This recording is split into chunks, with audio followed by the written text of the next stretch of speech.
Dear human, dear soul, I welcome you to my podcast series, Conversations with the Universe. Since a near-death experience, I have the gift of communicating with the subtle energies of the cosmos. This happens in a form of deep meditation, where I ask certain beings of the otherworldly world to interact with me. One of the first afterlife contacts showed me my old friend and teacher, friend of the Indians. And it gives me great pleasure to bring these conversations to you in this way, in addition to the books. My dearest friend and teacher, today I would like to ask you about chakras. I myself try to convey these small energies in my very first book, The Multiplication Table of Being, to clarify fields and above all, how to activate them and what it means when they are all activated, how the access to the cosmos is established or reinforced, and for that all chakras need to be cleaned and active. This is obviously in interaction with nature, life, thoughts, and indeed the soul's potential and strength. It's not always so easy. I wrote this other book even less consciously, with yes and me. Even while doing it, you were very involved. That's why it's now a new perspective here to view it all differently, namely with you, through you and your perception. Therefore, I ask you to speak what you want to say about chakras. Very gladly, my dear. Chakras are essentially manifestations of the soul power that lives within you. You are always nourished by the force field of the soul. But to go more precisely into the nature, imagine you have the soul core deeply anchored within you, and the soul's power field vibrates from you through every cell. In my perception, you not only own your body, but also several small energy wheels. My perception sees these energy fields spinning close to the body, so I call them energy wheels. And what exactly is the function of these energy wheels from your perspective? I see that your speed and brightness are strongly connected to the power of the soul, and thereby representing a kind of indicator. The soul power is pure and strong, healthy and powerful through and through. So these chakras shine into the ethereal worlds. But if the soul is sick, these wheels jam and close. And what does it mean when they close up? What you ultimately described as well. Less chakra activity means less connection to the cosmos. More chakra activity means having fully unfolded the soul potential, and thereby being in connection with the cosmos. I stand corrected. To be consciously connected with the cosmos. So it's more or less like a kind of primal machinery, having different gears all working together and within each other. And if a cog in this clockwork doesn't work, the whole clock doesn't work. Yes, that's exactly how it is. Unfortunately. Oh, that's how I described it back then. Only when all of them really work together, then there is this very strong connection to the cosmos. But they really all have to, working together. It's not enough if only one is super healthy and active and all the others are not. Yes, but please do not give the impression that people have no connection to the cosmos. I just want to point out that they live this connection through these chakras in clarity and awareness. You are always connected in the sea of energies. Yes. But what exactly is the function of these energy wheels? I mean, do we really need them? Why isn't there just a soul core, a soul power field which falls as an aura in human shows? And that's it. Why do we need this stuff? Because they interact with the body functions. Ultimately, they are bridges from the subtle world to matter and vice versa. As you know, each chakra is also assigned at least one body function.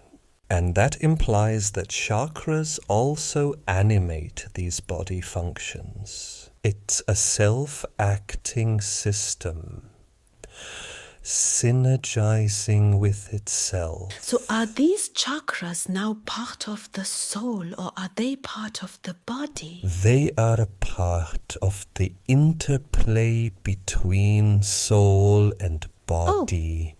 That doesn't really answer my question. I want to know if the chakras belong to the soul or the body. Sylvia, you can't separate it. Okay. I would have thought that the chakras are subtle and therefore belong more to the soul. That's not right. Because when you leave the body, you no longer have these energy wheels with you. But if the body is without a soul, it no longer has these energy wheels. Let's say it's a kind of intermediate energy, which only exists when a soul exists and resides in a body. Can you relate to that? Yes, I can work with that. So it's a kind of new energy that's emerging. When these two work together, you could say so. One can do it. Well, look at the function of the individual chakras. You can read about it in other books. That's not really the topic here. I really just want to capture the subtle nature and your perception of the chakra activities here. Are these energy fields in front or behind? So in front of the body or behind the body or in the body? I perceive them in your bodies. Not in front and not behind. Because some say they are somehow slightly above the body, where the skin ends, so roughly at that level. I can't perceive these physical limits as such, love. Perhaps you should ask other entities if it's that important to you. I would like to briefly revisit the issue of chakra activations. So does it mean that a person whose chakras are active and healthy has a different connection to the cosmos? Yes. Please describe this difference to me. When a person has all chakras clean and active, thus the cosmic forces resonate strongly through and with him. His soul then shines fully, and it receives the impulses of the cosmos, the chi and all the communications in strong, pure frequency. These people are calm, balanced and connected in their steps with the cosmos. They no longer decide just from the ego, but feel the cosmic within them, through them. If the chakra field is disturbed, these perceptions distort. And what exactly does that mean? People with distorted or very slowly rotating energy wheels barely perceive the subtle world. They live in the ego, fully with oneself, believe everything you see and do is the most important and the only thing in the cosmos. You are the cosmos. In the end, it's a kind of closure. That's how it is. Then only the physical force fields and the physical functions work. What I mean to say is, these people only perceive the physical and therefore only think in physical terms. Their antennas into the cosmos are dull and dirty. So they perceive more or less only themselves. Thanks for this lovely explanation. That's very illuminating, and I would like to confirm that. Of course, I come across many people who only perceive themselves, and their physical limit is the boundary of their thinking and feeling. Then man becomes more animalistic, very ruthless and heartless, very calculating, greedy, and so much more because of the wrong perspective, that they think they are the center of all existence. So one could say that the interaction of soul and body through the existence of this energy speech changes. That the human, only the animal would live out of itself if he doesn't have that. Yes, but one cannot say that the soul needs the body to be a soul. No. The physical, therefore, needs the energy wheels to perceive the subtle. That's how it is. The energy wheels are the body's tools for better perceiving the subtle. You've recognized that very nicely. That is ultimately the essence. These are tools. Wow, this is very understandable, very clear. I will try, or rather I have after this chapter in the book. Here are some more facts about the individual chakras, which I had acquired from the multiplication table of existence. Yes, you can do that. Very nice, as long as you can also visually represent things. For example, if a person only activates the lower chakra and all the others are, this person is quite active in his sexual drive sector, albeit slowly. That's not essentially a bad thing. If these chakras are open, then the person is also very active in many other things. But if it is just this chakra, then his decisions, his whole life, his whole being is then just guided by this energy, right? Yes. Whereas now you make the subtle responsible for the animalistic. And that's not quite right. I want to describe it differently. Do I see the lower chakra very active in a person? So this only indicates that the energy field is most active there. Otherwise, it has no subtle meaning.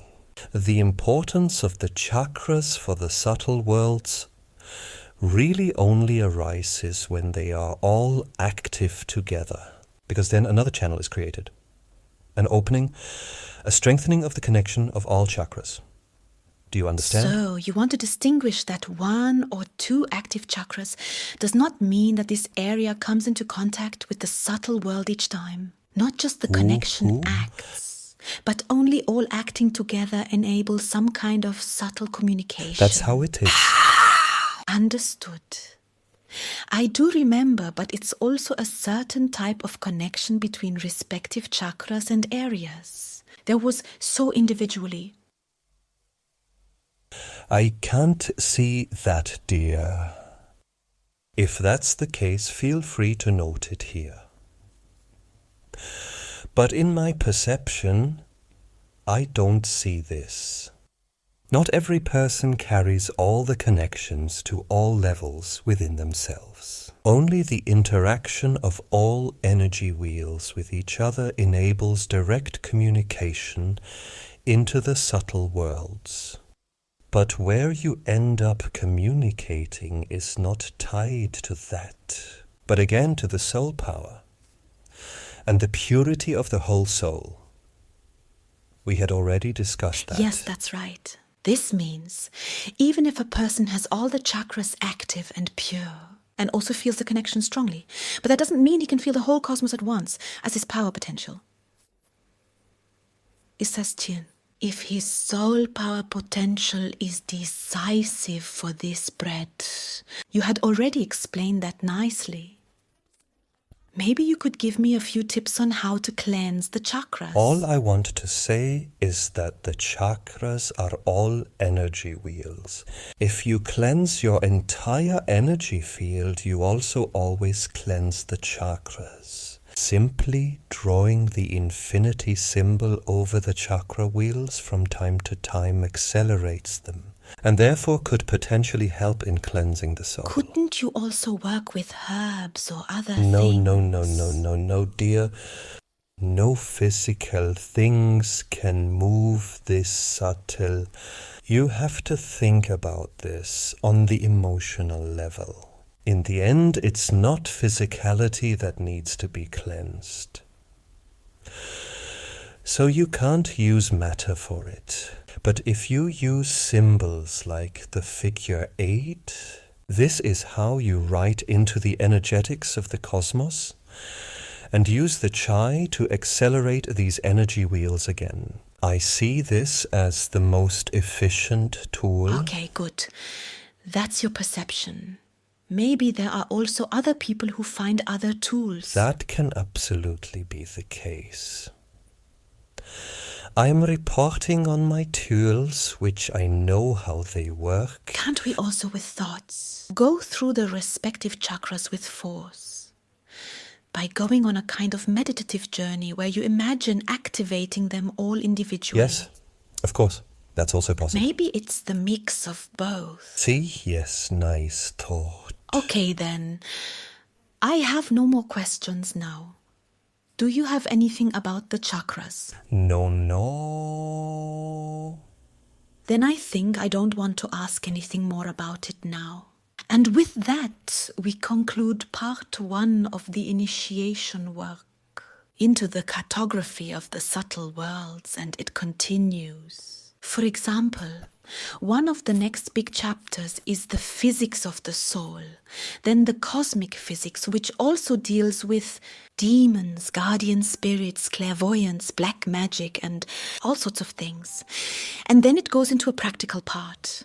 Let's see how we can progress here. I'm glad that you guys are here. Thank you. Love.